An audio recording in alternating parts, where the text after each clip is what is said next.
All right, welcome. So today we're diving into something really cool. How do you take a creative hobby, like making your own hand wash, and actually turn it into a real, legit company? Let's get right into it. I mean, how many of you have had this dream, right? You're messing around in your kitchen, you finally perfect something, and that little voice pops in your head, hey, I could probably sell this. Well, I'm here to tell you that, yeah, you absolutely can.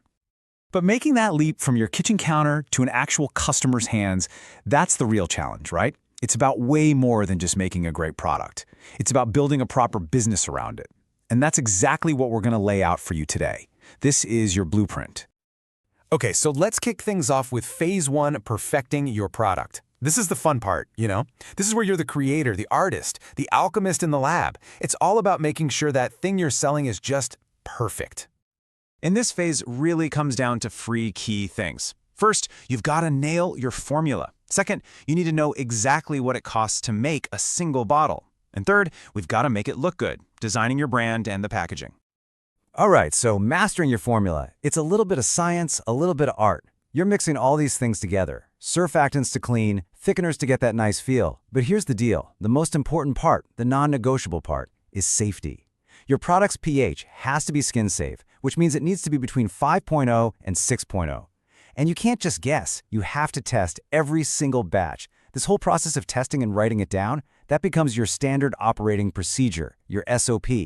It's basically your quality guarantee every single time. Okay, formula's locked in. Now, you got to know your numbers. Let's look at this example. Say your 1 liter of soap costs 50 rupees. The 2 bottles you'll fill cost 20, and the 2 labels, that's 8. Add it all up, you get 78 rupees. But that's for 2 bottles, right? So you just split it in half, and boom, 39 rupees per bottle. That number, that's your cost of goods sold, or COGS for short. And it's so important to remember this. COGS isn't just the soap itself. It's literally every physical piece that a customer gets. The soap, yeah, but also the bottle, the pump, the label, the whole shebang. Getting this number right is basically the foundation for how you'll price everything. Okay, product's great, numbers are solid. Now for phase 2, navigating the law. And hey, don't tune out. This isn't the boring legal stuff. This is the moment you level up. This is where you go from just a hobbyist to a real, serious professional. So you've basically got 2 ways to go here. You could build your own factory, but honestly, that's a huge headache with tons of rules and a lot of money. The much, much smarter way to start is by using what's called a loan license. Just think of it like this. You're renting the license from a manufacturer who's already set up. You give them your secret formula, they make the product for you with your brand on it, and they deal with all the complicated safety tests and legal stuff. It's by far the quickest way to get your business up and running legally. So let's just run through your legal checklist to make it super clear. First, that cosmetic license, your loan license partner has you covered. Check. Second, you got to register your business. The easiest way to start is just a sole proprietorship. Simple. Third, your label isn't just for looks. It has to have all the legally required info, like ingredients and manufacturing dates. And last, but maybe most important, product liability insurance. This is an absolute must-have. Don't even think about skipping it. And just to give you a real number to plan for, you should probably budget at least 25,000 rupees a year for that insurance. Look, it's a key investment. It protects you.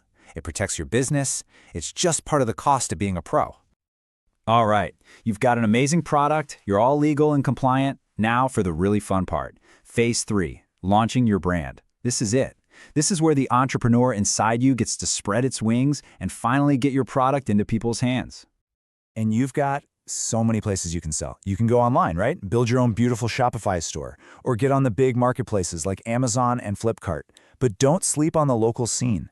Farmers markets, craft fairs, little neighborhood shops, they're awesome. And hey, think bigger. What about B2B?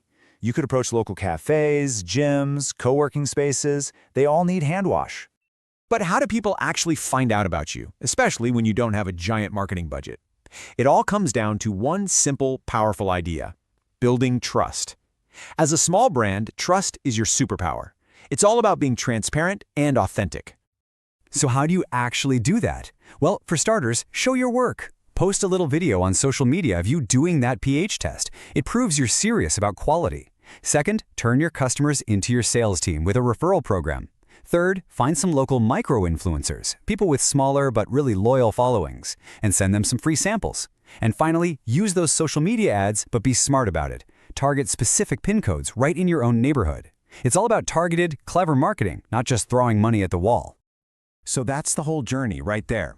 We've walked through the entire playbook. So let's just boil it all down into your final business blueprint, the simple plan to get from kitchen craft to a real company. When you look at it, this whole thing is really a journey through 3 roles. You start out as the creator, just obsessed with making a perfect product. Then you become the professional, learning the rules and getting compliant. And finally, you step into the role of the entrepreneur, taking that solid foundation and actually building a brand that people love and connect with. Look, at the end of the day, this is more than just a list of steps. It's a proven path from a passion project to a real profession. You have the blueprint now, so the only real question left is, what story is your brand going to tell the world?